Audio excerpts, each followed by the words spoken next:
Hi guys, அனைவருக்கும் வணக்கம். இன்றைக்கி நாம் மிஸ் நைட் அண்ட் டே ட்ராமாவோட எபிசோட் 9ஓட பார்ட் 2 பார்க்க போகிறோம். போன எபிசோடில் அந்த கேஸை பற்றி பேசிகிட்டு இருந்தாங்க. அந்த ரிசர்வாயரில் ஒரு பாடி கிடச்சது இல்லையா, அது பார்த்திங்கன்னா நம்ம அந்த ஆஃபீஸில் வேலை செஞ்ச அந்த கால் ஒரு மாதிரி இருந்ததில்ல, அவரோட பாடி தான். அது கேட்டுட்டு அவங்க பொண்ணு அங்கே அழுன்னு அழுகுறாங்க. நம்ம ஹீரோ அதை பார்த்து ரொம்ப ஃபீல் பண்ணுறாரு. அவரோட ஞாபகம் வந்துடுது. சின்ன வயசாக இருக்கிறப்போ அவங்க அம்மாவை காணன்னு சொல்லி ஒரு பாடி வருமா, அங்கே போய் அழுன்னு அழுது எல்லோரும் இது உங்கள் அம்மா இல்லைன்னு சொல்லி பாவம் அப்படி ஓடுவார், துடிப்பார். அந்த அளவுக்கு பண்ணுறப்ப அவருக்கு அந்த ஞாபகம்லாம் வருது. அப்புறம் அந்த போலீஸ் ஸ்டேஷன் இந்த டிடெக்டிவ் ஆஃபீஸ்க்குள்ளே இப்போ உள்ள உட்காந்துருக்காரு. அந்த டிடெக்டிவ் வராரு. வந்துட்டு நீ ஏன் இங்கேயே உட்காந்துருக்க, போகலாங்கிறாங்க. எங்கள் அம்மா ஃபைன் பண்ணி கொடுங்க, எங்கள் அம்மா எங்கேன்னு கேட்குறாங்க.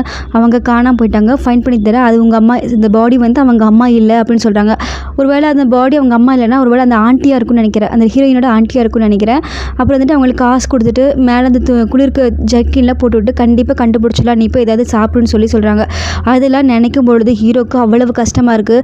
அழுகியே வந்துடுது அவருக்கு. அழுதுகிட்டே போய் கார் எடுத்துகிட்டு அங்கேருந்து கிளம்பி போகிறாரு. அடுத்து நம்ம ஹீரோயின் பாட்டி காமிக்கிறாங்க. நம்ம அந்த அசிஸ்டன்ட் சார் அந்த கேண்டீனில் சாப்பிட்டதுக்கப்புறம் அவருக்கு அவங்கள பார்க்கக்குள்ளேயே ஒரு மாதிரி இருக்குது. அவங்கக்கிட்ட என்ன சொல்கிறாங்கன்னா, மணி 6 ஆயிடுச்சு, நான் உங்களுக்கு நைட்டுக்கு டின்னர் வாங்கி தரேங்கிறாங்க. அதெல்லாம் தேவையில்லை, எனக்கு டைம் ஆச்சு, நான் போகணும், நாளைக்கு பார்க்கலான்னு சொல்லிட்டு கிளம்புறாங்க. என்ன இவங்க இப்படி பண்ணுறாங்க, ஐயோ ஏன் தான் இப்படி பண்ணுறாங்கன்னு சொல்லி அவருக்கு ஒரு யோசனையாக இருக்குது. சரி இப்போ என்ன பண்ணுறாங்க, எப்படி போகிறாங்கன்னு பார்க்கலான்னு அவங்க பின்னாடியே போகிறாங்க. பின்னாடி பார்த்தா நம்ம குட்டி ஹீரோ அவங்களுக்காகவே வெயிட் பண்ணிக்கிட்டு இருக்காரு காரில். இவங்க போனோன்னா சைக்கிள் போய் எடுக்க போகிறப்ப அவர் கார்லேருந்து இறங்கி என்ன பண்ணுறீங்கிற, நான் உங்களுக்கு ரைடு கொடுக்குறேன், வா போலங்கிறாங்க.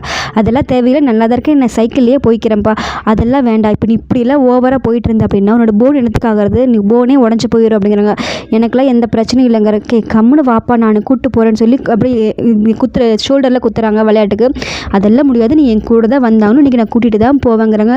பப்ளிக்லாம் இப்படி பண்ணாது, ஐயோ ஏன் தான் இப்படி பண்ணுறேன்னு சொல்லி திட்டிகிட்டே அவங்கள அப்படியே காருக்கு கூட்டிகிட்டு போய் காரில் உட்காருங்க. உனக்கு என்ன தான் வேணும், ஏன் இப்படி பண்ணுறேன், இன்றைக்கி உன்னை நான் கூப்பிட்டு போகணும், அவ்வளோதான், எதுவும் பேசாமல் அமைதியாக உள்ளே உட்காருன்னு சொல்லி சிரிச்சுக்கிட்டே சீட் பெல்ட் எல்லாம் போட்டுடுறாரு. இதை பார்க்குற நம்ம அசிஸ்டன்ட் சாருக்கு என்னடா ஒரு பொழப்பு அப்படி பார்க்குறாரு. அவருக்கு ஒன்றுமே புரியாது. இது எப்படி இந்த ரிலேஷன்ஷிப் கரெக்டாக வருமா, ஏன் இப்படி ஆகுது, ஒரு ரிலேஷன்ஷிப் தப்பாக என் கண்ணுக்கு தப்பாக தெரியுதான்னு சொல்லி அவர் ஒரு யோசனையாக இருக்கும். அப்படியே மூஞ்சியில் பேய் அடித்த மாதிரி இருக்கார் அவருக்கு சுத்தமாக இந்த ரிலேஷன்ஷிப்பை புரியவே இல்லை. அப்புறம் கீழே உட்காந்து கண்ணமெல்லாம் அடித்து பார்த்துக்கிறாரு. ஐயோ அவருக்கு ஒன்றுமே புரியலப்பா. மனுஷன் நினச்சா கொஞ்சம் பாவமாக தான்ப்பா இருக்குது, ஆனால் உண்மை தெரியாதே.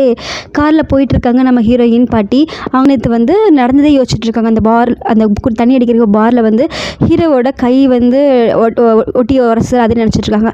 அப்புறம் தான் பார்க்குறாங்க அவங்க போகிற வழி கிடையாது. எங்கே போகிறோம், அன்றைக்கி அந்த பார்ட்டியில் நான் ஒழுங்காக சாப்பிட முடியாமல் போச்சு, இன்றைக்கி உனக்கு டின்னர் வாங்கி கொடுக்குறேங்கிறாங்க. உங்கள்கிட்ட யார் கேட்டால் எனக்கு டின்னர் வேணும்னு சொல்லி கேட்குறாங்க. ப்ளீஸ் இன்றைக்கி ஒரு நாள் நீ எனக்கு டின்னர் சாப்பிட்னு சொல்லி கூப்பிட்டு போகிறாங்க. அப்போ டின்னர்னு சொன்னால் திரும்ப அந்த ஞாபகங்களாக வருதா, அப்படியே யோசனையாகவே பார்த்துட்ருக்காங்க. என்னாச்சு அப்படின்னு கேட்குறாங்க. ஒன்றும் இல்லையே, என்னமோ ரொம்ப ஃபீலிங்கில் இருக்க மாதிரி. ஒன்றும் இல்லை, நல்லா தான் இருக்க, நீ கம்முன்னு வண்டி ஓட்டுன்னு சொல்லி சொல்கிறாங்க. அடுத்த நாள் டிடெக்டிவ் ஆஃபீஸ் காமிக்கிறாங்க. அங்கெல்லாம் ஃபுல்லாக ஒரே போலீஸாக கூட்டிகிட்டு இருக்கு. என்னென்னா போன எபிசோடில் சொல்லியிருப்போம், ஒரு ரிசர்வாயரில் பற்றி நான் சொல்ல விட்டுட்டேன்னு நினைக்கிறேன். ஒரு ரிசர்வாயரில் ஒரு கால் மட்டும் கிடச்சிருக்கும், அதை வச்சு தான் பண்ணிகிட்டு இருப்பாங்க. நான் ஒரு இடத்துல சொல்லியிருக்கேன், அது கால் மட்டும் தான் வெட்டியிருக்காங்க, கண்டிப்பாக அந்த பாடி உயிரோடு இருக்குன்னு சொல்லி ஒரு இடத்துல சொல்லியிருப்பேன். அந்த கேஸ் தான் போயிட்டுருக்கு. இப்போ அந்த காலோட பாடி கிடச்சிருக்கு. இப்போ அந்த பாடி தான் பார்த்தீங்கன்னா அந்த பொண்ணோட அப்பா, அந்த கால் ஊனமாக இருந்தார்ல அவர் தான் அது. இப்போ எல்லாம் கேட்குறாங்க. அப்புறம் இந்த டிடெக்டிவ் ஆஃபீஸ்கிட்ட வந்தோன்னே அவங்க பேசிக்கிறாங்க. இவங்களுக்குலாம் யார் இன்ஃபார்ம் கொடுத்துருப்பாங்க, எப்படி கிடச்சிருக்கு, எனக்கு என்னமோ அந்த வக்கீல் சார் தான் கொடுத்துருப்பான்னு தோணுது, அவரெல்லாம் அப்படி பண்ணியிருக்கவே மாட்டார் அப்படிங்கிறாங்க. நீ இன்னும் அவருக்கே சப்போர்ட் பண்ணிக்கிட்டு, அப்புறம் அவர் தான் கேஸ் கண்டுபிடிச்சி அவருக்கு தான் கேஸ் போயிருங்கிறாங்க. அப்புறம் இவர் வெளியே வராரு. வெளியே வந்தால் எல்லாம் கேள்வி கேட்குறாங்க. நீங்கள் ஏன் இவ்வளோ ஃபால்ஸாக பண்ணீங்க, கால் அன்றைக்கே கிடச்சதில்ல, 1 மாதம் கழிச்சு தான் உங்களுக்கு பாடி கிடச்சிருக்கு, எதுக்கு இப்படி மிஸ்ஹேண்ட்லிங் பண்ணிட்டுருக்கேன்னு சொல்லி எல்லாம் ஃபோன் பண்ணி அவங்கள எல்லாம் கேட்டுட்ருக்காங்க. அப்புறம் நம்ம தாத்தாவை காமிக்கிறாரு. தாத்தா அந்த பேப்பரை பார்க்குறாரு. அதில் பார்த்தீங்கன்னா இன்னைக்கு கிடச்ச காலோட பாடி இன்றைக்கி தான் கிடச்சிருக்குன்னு சொல்லி நியூஸ்லாம் வருது. போலீஸ் தப்பான கேஸ் பக்கம் போயிட்டுருக்காங்க, தப்பாக கொண்டு போயிட்டுருக்காங்கன்னு சொல்லி வருது. இவர் உடனே யாருக்கோ இந்த கண்ணாடி போட்ட தாத்தா யாருக்கோ ஃபோன் பண்ணி நான் உங்ககிட்ட பேசணும், நீ புரிஞ்சுக்கிட்டது சரி, கொஞ்ச நாள் கழிச்சு கூப்பிடுன்னு சொல்லி சொல்கிறாரு. அடுத்து நம்ம எனக்கு என்னமோ இந்த இந்த தாத்தா தாங்க கில்லரு, இப்போ தான் நமக்கே தெரியுது இவர் தான் எல்லாத்துக்கும் காரணமாக இருக்கும். அடுத்து நம்ம ஹெட் சீஃபை காமிக்கிறாங்க, செக்யூரிட்டி ஆஃபீஸோட சீஃபு. அவர் வந்து அந்த பொண்ணு இருக்கும் தெரியுமா, நம்ம ஹீரோ சாரோட வேலை செய்கிற பொண்ணு, அது கூட பேசிகிட்டு இருக்காரு. நீ என்ன தான் பண்ணிக்கிட்டு இருந்த, அவருக்கு இந்த கேஸுக்கு சம்மந்தமே இல்லை, ஆனால் அந்த கேஸை கண்டுபிடிச்சிருக்காரு, நீ அந்த கேஸை அவருக்கு தான் புகுங்குறங்க. ஐயோ ஏன் சார் இப்படி பண்ணுறீங்க, எனக்கு அந்த கேஸ் தான் வேணும், முடியவே முடியாது, இதுதான் ஃபைனல், அந்த கேஸ் அவருக்கு தான் போகும்னு சொல்லிட்டு கோவமாக போயிடாது. இவங்களுக்கு ஆத்திரம் கோவோடய நம்ம அந்த ஆஃபீஸுக்கு போய் அவங்க பேரை சொல்லி கத்துறாங்க. கத்திட்டு யாருமே இல்லைன்ட்டு போயிடுறாங்க. அவங்க போனக்கப்புறம் தான் அசிஸ்டன்ட் சாரும் அந்த பாட்டி எழுந்து நின்று எட்டி பார்க்குறாங்க. அப்பா நல்ல வேலை போயிட்டா அப்படிங்கிறாங்க. நம்ம அசிஸ்டன்ட் சார் ரொம்ப கோவத்தில் இருக்காரு. ஆமாம் நீங்கள் எதுக்கு, அவங்க தான் போயிட்டாங்களே, நீங்கள் ஏன் அப்செட்டாக இருக்கீங்க அப்படிங்கிறாங்க.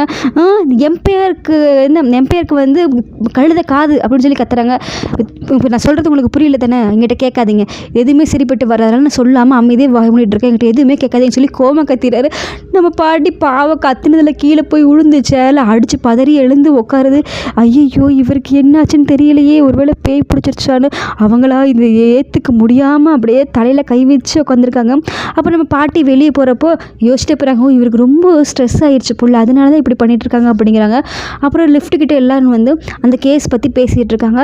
இவங்க உடனே தான் ஃபோன் எடுத்து அந்த கேஸ் பற்றி பார்க்குறப்போ அந்த கிடச்ச அந்த கால், அந்த கூட வேலை செஞ்சவங்களோட கால் தெரிஞ்சோன்னே அந்த பொண்ணு பேசுகிறதெல்லாம் அவங்களுக்கு வருது.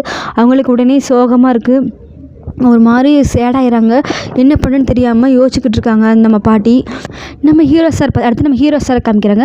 நம்ம ஹீரோ சார் ஃபாரன்சிக் ஆஃபீஸில் இருக்கார். நீங்கள் எதுக்கு கால் பண்ணிட்டு இருந்தீங்க, இப்போ எல்லாமே ஓகேவா, ஆட்டோஸ்பே ரிப்போர்ட் வந்துருச்சாருனாங்க. இன்னும் 1 ஹவரில் வந்துடும் அப்படிங்கிறாங்க. இந்த கேஸை பற்றி நீங்கள் என்ன நினைக்கிறீங்க அப்படின்னு சொல்லி கேட்குறாங்க. கூட வேலை செஞ்ச பொண்ணு வந்து கால் பண்ண போல கட் பண்ணிட்டாங்க. அப்புறம் இந்த ஆஃபீஸில் வந்து எல்லோரும் பேசிக்கிட்டு இருக்காங்க. நம்ம கூட வேலை செஞ்சவருக்கு தான் அவரை பற்றின நியூஸ் கேட்குறப்ப எங்களுக்கு கஷ்டமாக இருக்குது, ஆட்டோஸ்பே ரிப்போர்ட்லலாம் வருது, அப்போவே இறந்துருப்பாங்க போல், நம்ம தான் அவங்களோட காலேஜ் நம்ம ரிமெம்பர் பண்ணியிருக்கணும், அவங்கள பற்றி கேட்டுக்கணும் அப்படின்னு சொல்லி ஃபீல் பண்ணிகிட்டு இருக்காங்க. இப்போ தான் நம்ம கூட ஒர்க் பண்ண வேலையை சொல்லி இந்த பாட்டி சொல்லி திட்டுறப்போ, நீயே இப்படி பேசிகிட்டு இருக்க, அந்த பொண்ணு எத்தனை நாள் வெளியே நினைச்சு, எல்லாரும் போய் யாராவது போய் ஹெல்ப் பண்ண வேண்டியதானே, இப்போ என்னமோ ரொம்ப நல்லவங்க மாதிரி ஃபீல் பண்ணி பேசிகிட்டு இருக்கீங்க, இங்கே பாருங்கள் அவங்க செத்து போயிட்டாங்க, 10 நாள் என்ன இப்படிலாம் நீ பேசக்கூடாதுங்கிறாங்க. உன்ன மாதிரி நீ செத்து போய்ட்டு என்ன பண்ணுவேன், அவங்களுக்கு ஃபேமிலி இருக்குல்ல, அவங்க ஃபேமிலி பற்றி பண்ணு, நானாக போய் கூட சொன்னேன், நானாக எல்லாம் பண்ண, சும்மா தேவையெல்லாம் பேசிகிட்டு இருக்காதிங்க எப்போங்கன்னு சொல்லி அவங்க டென்ஷன் ஆகிட்டு அங்கே போய் டீ குடிக்க போயிடுறாங்க. அந்த ஹெட் டிடெக்டிவாக இருக்க அந்த தாத்தா வந்து பேசிகிட்டு இருக்காரு. அவங்களுக்கு நம்ம ஏதாவது ஹெல்ப் பண்ணலாம் அப்படிங்கிறாங்க. நானும் ஹெல்ப் பண்ணுறேன்னு சொல்லி அந்த ஹீரோயின் பாட்டி கை தூக்குறாங்க. உடனே இந்த கிழவன் கண்ணாடிப்பட்ட கிழவன் ரொம்ப நல்ல மாதிரி, அவங்கள கொலை பண்ணதே அவன் தான். ஆனால் அவர் சொல்கிறாரு, நானும் வந்து என்னால் முடிஞ்ச ஹெல்ப் பண்ணுறேன், ஹாஸ்பிட்டலில் சொல்லி அவங்களுக்கு தேவையானதை பண்ணலாமான்னு பார்க்குறேன்னு சொல்லி ஓவராக பேசிக்கிட்டு இருக்காரு. எனக்கு என்னமோ இவர் சீக்கிரம் மாட்ட போகிறாருன்னு நினைக்கிறேன், அதுக்குண்டான அறிகுறி தான் நினைக்கிறேன். இதெல்லாம் போய் காரில் ஏற போகிறாரு. இவங்க நம்ம ஹீரோயின் பாட்டி வந்து அவர் கூப்பிட்டுக்கிட்டே பின்னாடி வராங்க. அந்த காரை பார்த்து அந்த செகண்டு அந்த நம்பரெல்லாம் பார்க்குறாரு. அந்த நைட் நேரத்தில் அந்த கில்லர் ஓட்டிகிட்டு வந்த கார் மாதிரியே இருக்குது. அவங்களுக்கு உடனே மூச்சுட முடியல, ஒரு மாதிரி பதட்டமாகிடுது. இது அந்த கில்லர் கார் தானே, கத்தி ரத்தமெல்லாம் வச்சுருந்தாரு. ஐயோ இப்போ என்ன பண்ணுறதுன்னு அவங்களுக்கு பழசெல்லாம் நினச்சி பார்த்துட்டு ஒரு மாதிரி பதட்டமாகிடுது. உடனே நேராக ஆஃபீஸ்க்குள்ளே போயிடுறாரு. ஆஃபீஸுக்கு போய் உடனே அவர்கிட்ட சொல்லணுமே, எப்படி சொல்கிறது, இப்போ தான் பாட்டியாக இருக்காங்களே, யார் சொன்னாலும் கேட்க மாட்டாங்கன்னு சொல்லி அந்த மெடிக்கல் அவரை பற்றி விசாரிக்கணும், அவர் எங்கே ஒர்க் பண்ணாருலாம் கேட்கணும், இதுக்கு அவர் காரணமாக இருப்பாருன்னு சொன்னது ஹீரோ சார் சொன்னாலும் ஞாபகம் வருது. அப்புறம் வந்து என்ன பண்ணி அடங்கிட்டு இருக்கிறப்ப நம்ம அசிஸ்டன்ட் சார் பார்க்குறாரு, என்னாச்சு உங்களுக்கு, ஏன் இவ்வளோ பதட்டமாக இருக்கீங்க அப்படின்னு கேட்குறாரு. அந்த கார் ஓனரோட வந்து டாக்டரான்னு கேட்குறாங்க. ஆமாம், இப்போ தான் உங்களுக்கு தெரியுமான்னு கேட்குறாங்க. சொல்லுங்கள், அந்த கார் ஓனராக தான், நீங்கள் இவ்வளோ டென்ஷன் ஆகிறே, கொஞ்சம் அமைதியாக இருங்க, நாங்கள் இன்வெஸ்டிகேஷன் பண்ணிகிட்ருக்கோம், ஆனால் எந்த எவிடன்ஸும் கிடைக்கல, நீங்கள் உங்களுக்கு யார் இதெல்லாம் சொன்னா, அப்போ அந்த காலில் இருந்து அவர் கொலை பண்ணது அவர் தானா, ஆக்சுவலாக எங்களுக்கு தெரியலை, ஆனால் கன்ஃபார்ம் இன்வெஸ்டிகேஷன் போயிட்டுருக்கு, சீக்கிரம் கண்டுபிடிச்சிருவோம், இந்த அளவுக்கு தெரியுதில்ல, அவரை அரெஸ்ட் பண்ண வேண்டியதானே அப்படிங்கிறாங்க. ப்ரூஃப் இல்லையே, ஒரு விக்டம் இல்லை, ப்ரூஃப் இல்லை, எப்படி பண்ணுறது, ஐயோ எத்தனை பேரை கொண்டு இருக்கான நீங்கள் இப்படி பண்ணிக்கிட்டு இருக்கீங்களேன்னு சொல்லி யோசிக்கிறாங்க. விட்னஸ் நான் தான் விட்னஸ்ன்னு சொல்ல வராங்க, ஆனால் இவங்க தானே பாட்டி. ஐயையோ என்ன பண்ணுறதுன்னு தெரியல, மண்டை கிண்டி எல்லாம் அவங்களுக்கு பிச்சுக்குது, அப்படி தொண்டை பேச முடியாமல் நான் தான் கல்பெட்டை பார்த்தேன்னு சொல்ல முடியல அவங்களால. சீக்கிரம் போல் எவிடன்ஸ் கலெக்ட் பண்ணல வாங்க, இங்கே பாருங்கள், அவர் ஆட்டோஸ்பே ரிப்போர்ட் வாங்க போயிருக்காரு, நம்ம கொஞ்சம் வெயிட் பண்ணி தான் ஆகணும், உங்களுக்கு ஓகேவா, திரும்ப உடம்பு சரியில்லையான்னு கேட்குறாங்க. அங்கே சீட்டில் உட்காருங்கன்னு சொல்கிறாங்க. நம்ம ஹீரோயின் பாட்டி மென்னமும் முழுங்கவும் முடியாமல் அப்படியே தத்தளிச்சுட்டு போயிட்டு இருக்காங்க. அடுத்து நம்ம ஹீரோ சாரை காமிக்கிறாங்க. நம்ம ஹீரோ சார் டிடெக்டிவ் டாக்டர் எல்லாமே ஹாஸ்பிட்டலில் இருக்கிற அந்த ஃபாரன்சிக் ரிப்போர்ட் வாங்க இடத்துல இருக்காங்க. அவர் சொல்கிறாரு, அவங்க தண்ணியில் மூழ்கி தான் இறந்துருக்காங்க அப்படிங்கிறாங்க. என்ன சொல்கிறீங்கன்னு கேட்குறதுக்கு, ஆமாம், தண்ணியில் அவங்களோட ஆர்கன்ஸ் எல்லாம் பார்த்தீங்கன்னா மண், இந்த வாட்டர் கண்டென்ட்லாம் நிறையா இருக்குது, அவங்க தண்ணியில் மூழ்கி இறந்துருக்கணும். அப்போ அவங்க மூழ்கி செத்துட்டாங்கன்னு சொல்கிறீங்களா? மூச்சு திணறி செத்துட்டாங்கன்னு நான் சொல்கிறேன். அதாவது அவங்க வேறு ஏதாவது காயங்கள் இருக்கான்னு கேட்குறாங்க. ஆமாம், நிறையா வந்து கல்லில் இடித்த காயங்கள், மண்ணில் வந்து அவங்க போராடி இருப்பாங்களாட்டுக்கு உயிர் எடுக்கிறதுக்கு முன்னாடி. அப்போ வந்து கால் வந்து என்னாச்சு, கால் டெத்துக்கு முன்னாடி எடுத்துட்டாங்களா பின்னாடி எடுத்துருக்காங்களான்னா, அவங்க தண்ணியில் முழுகிறதுக்கு முன்னாடியே காலை வந்து வெட்டி எடுத்திருக்காங்க. அதுக்கப்புறம் தான் அவங்க தண்ணியில் மூழ்கி இறந்துருக்காங்க அப்படின்னு நம்ம ஹாஸ்பிட்டல் சொல்கிறாங்க. வேறு ஏதாவது இன்ஜுரிஸ்ன்னு கேட்டதுக்கு தான் அவங்க பாடி ஃபுல்லாக ஸ்க்ராச்சஸ் இருந்துச்சு. அதாவது அவங்க காலை பிடிச்சிட்டு இழுத்துட்டு வந்திருப்பாங்க தெரியுமா, அந்த மாதிரி ஸ்க்ராச்சஸ்ன்னு சொல்கிறாங்க. இந்த ராக்ஸ் இது எல்லாமே அவங்க உடம்புல இருந்திருக்கும் அப்படிங்கிறாங்க. உடனே இந்த டிடெக்டிவ் சரியான சைக்கோவாக இருப்பான் போகிற, அவன்லாம் மனுஷனே இல்லைன்னு சொல்லி ரிப்போர்ட்றாங்க. ரிப்போர்ட்டில் வேறு ஏதாவது இருக்கான்னு யோசிச்சு, ஆமாம் அவங்க பிளட்டில் வந்து அந்த ஃபென்டனில் இருந்துச்சு. அது ரொம்ப அதிகமான கண்டென்ட்டில் 2 டோஸ் தான் இருந்துச்சு. அது வந்து அந்தளவுக்கு டெத்து கொடுக்காது, அவங்கள அன்கான்ஷியஸ் பண்ணும் அவ்வளோதான். அப்போது கண்டிப்பாக இந்த டோசேஜ் வந்து கண்ட்ரோல் பண்ண தெரிஞ்சவங்க, அதை பற்றி தெரிஞ்சவங்க தான் யூஸ் பண்ணியிருக்கணும் நீங்கள் நினைக்கிறீங்களா? கண்டிப்பாக அதை பற்றி தெரிஞ்சவங்க தான் இதை யூஸ் பண்ணியிருக்கணும். ஏன்னா அதை பற்றி அவங்களுக்கு ஃபுல்லாக தெரிஞ்சிருக்கு. அவங்க அளவு கூட ஒரு நார்மலாக அன்கான்ஷியஸ் பண்ணுற அளவுக்கு தான் இருந்திருக்கு அப்படிங்கிறாங்க. ஹீரோ அதெல்லாம் யோசிச்சுட்டு இந்த ஃபாரன்சிக் ரிப்போர்ட் வாங்கிட்டு வரப்போ அவருக்கு வந்து ஒரு ஃபோன் கால் வருது. அதாவது அந்த டாக்டர் மேலே அவர் அரெஸ்ட் பண்ண சொல்லி இவர் கம்ப்ளைண்ட் பண்ணியிருப்பார். அதை வந்து இவரோட ஹெட் சீஃப் வந்து அதை கேன்சல் பண்ணியிருப்பார். அடுத்து பார்த்திங்கன்னா உடனே அவரை போய் நேரில் பார்க்குறாங்க. எதுக்காக இப்படி பண்ணீங்க? நான் என்ன பண்ணேன்? அவருக்கு கொடுத்த சர்ச் வாரண்ட்டை எதுக்காக ரிஜெக்ட் பண்ணீங்க? ஆமாம், நான் தான் ரிஜெக்ட் பண்ணேன். இப்போ அதுக்கு என்ன? அவர் எவ்வளோ பெரிய சஸ்பெக்ட் தெரியுமா? அவங்களோட ஒய்ஃபு கேஸில் அவர் தான் இன்வால்வ் ஆகியிருக்காரு. அவர் எப்பேற்பட்ட ஆள்னு உனக்கு தெரியுமா? அவர் அந்த கேஸை பாஸ்லேயே வந்து ஃபுல்லாக கிளியர் பண்ணிட்டாரு. உனக்கு தெரியுமா தெரியாதா? இங்கே பாருங்கள், அவங்களோட ஒய்ஃப்லேயும் ஃபென்டாயில் இருக்குது. இப்போ ரீசெண்டாக இறந்து போன அவர்கிட்ட ஃபென்டாயில் இருக்குது. எனக்கு இவர் மேலே தான் டவுட்டாக இருக்குது. அங்கே சர்ச் பண்ணி பார்த்து தானே நமக்கு எதாவது கிடைக்கும். அங்கே பாரு, அவர் வந்து பெரிய ஆள். அவர் அந்த அளவுக்கு போய் நம்ம சர்ச் பண்ண முடியாது. இப்போ நீங்கள் பண்ண முடியாதா? இங்கே பாரு, எங்கிட்ட பேசாத, போய் ஜட்ஜுக்கிட்ட பேசப்போ அப்படின்னு சொல்கிறாரு. அதுக்கப்புறம் ஒரு கோமன் ரூமுக்கு வராரு. அப்போ அசிஸ்டன்ட் சாரும் ஹீரோ மேடமும் என்ன பண்ணுறாங்க, அவரை பற்றி பேசுகிறாங்க. அவர் 3 ஸ்டேஜில் இருப்பார். அவர் எந்த ஒரு ஸ்டேஜில் பார்த்தீங்கன்னா ஆக்ரோஷமாக இருப்பார். 2வது லெவலில் மனிதத்தன்மை இருக்காது. 3வதுல எல்லாம் போய் ஒரு மிருகமாக இருப்பார்னு சொல்லிட்டு இருக்காங்க. ஐயோ, இப்போ அவர் எந்த ஸ்டேஜில் இருப்பார்? 3வது ஸ்டேஜில் இருப்பார் அப்படிங்கிறாங்க. அந்த டைம் அவர் உள்ளே வராரு. உள்ளே வந்தோடனே இப்போ எல்லாரும் அந்த ஹாஸ்பிட்டலுக்கு கிளம்புறோன்னு சொல்கிறாங்க. அவங்க 2 பேரும் கிளம்புறப்போ நம்ம ஹீரோயின் வந்து நானும் வரேன் அப்படிங்கிறாங்க. நீங்கள் எதுக்கு இந்த டைம் என்னை விட்டு போட்டு போகாதீங்க, என்னோடய லைஃபு இதில் தான் இருக்குது, உயிரே இதில் தான் இருக்குங்க. நான் என்ன சொல்கிறேன்? இல்லை, சர்வீல் பண்ண நான் வாழ்றதுக்கு இப்படி நான் இழந்தது என்ன, என்னோடய லைஃப்பில் நான் மணியை ஏர்ன் பண்ணி வாழ முடியும்னு பாவமாக பேசுகிறாங்க. அதுக்கப்புறம் அவங்களும் சரி வான்னு சொல்லி 3 பேரும் பிளான் பண்ணுறாங்க. நம்ம ஹீரோ சார் வந்து மெடிக்கல் ஸ்டோரேஜ் ரூமுக்கு போசிட்டாரு. நான் வந்து பேஸ்மெண்ட் ரூமுக்கு போகிறேன் அப்படின்னு 3 பேர் பேசிட்டாங்க. உடனே இவங்க வந்து ஐயோ வயிறு வலிக்குதுன்னு சொல்லி அவங்கள ஹாஸ்பிட்டலில் அட்மிட் பண்ணுற மாதிரி 3 பேர் ஹாஸ்பிட்டலுக்கு போய் அட்மிட் பண்ணி குளுக்கோஸ் போட்டுடுறாங்க. இங்கே வந்து இவங்க வந்து ஒருத்தர் வந்து மெடிக்கல் ஸ்டோரேஜ் ரூமு, ஒருத்தர் பேஸ்மெண்ட் ஸ்டோரேஜ் போகிறாங்க. நம்ம ஹீரோயின் வந்து வில்லன் தாத்தா இருக்கார்ல, அவரோட ரூமுக்கு போக பிளான் பண்ணிட்டாங்க. அப்படியே மெல்லமாக யாராவது இருக்காங்களான்னு சொல்லி பார்த்துட்டு வெளியே வரப்போ பார்த்தீங்கன்னா அந்த நர்ஸு பொம்பளை பார்த்துருச்சு. ஐயோ எனக்கு தலை வலிக்குது, ஐயோ வயிறு வலிக்குது அப்படிங்கிறாங்க. என்ன மேடம் உங்களுக்குன்னு சரியாகலையே, ரிலீவ் ஆகலை, சொல்லி வாங்க பிளட் டெஸ்ட் எடுத்து பார்க்கலாம். என்னது பிளட் டெஸ்ட்டா? ஆமாம், பிளட் டெஸ்ட் எடுத்தது தானே நமக்கு என்னென்னு தெரியும், அதனால் வாங்க பார்க்கலான்னு சொல்லி போய் பெட் டெஸ்ட் எடுத்துகிட்டு போயிடறாங்க. ஏன் அவங்கக்கிட்ட இருந்து தப்பிச்சு அங்கேயும் இங்கேயும் பார்த்துட்டு போகிறப்போ நம்ம வில்லன் தாத்தாவை காமிக்கிறாரு. அவருக்கு உடனே ஃபோன் வந்துடுது. லிம்ஸு நம்ம ஹாஸ்பிட்டலுக்கு தான் வந்திருக்காங்கன்னு சொல்லணும்னா அடிச்சு பிடிச்சி வண்டியில் ஓடி வராரு.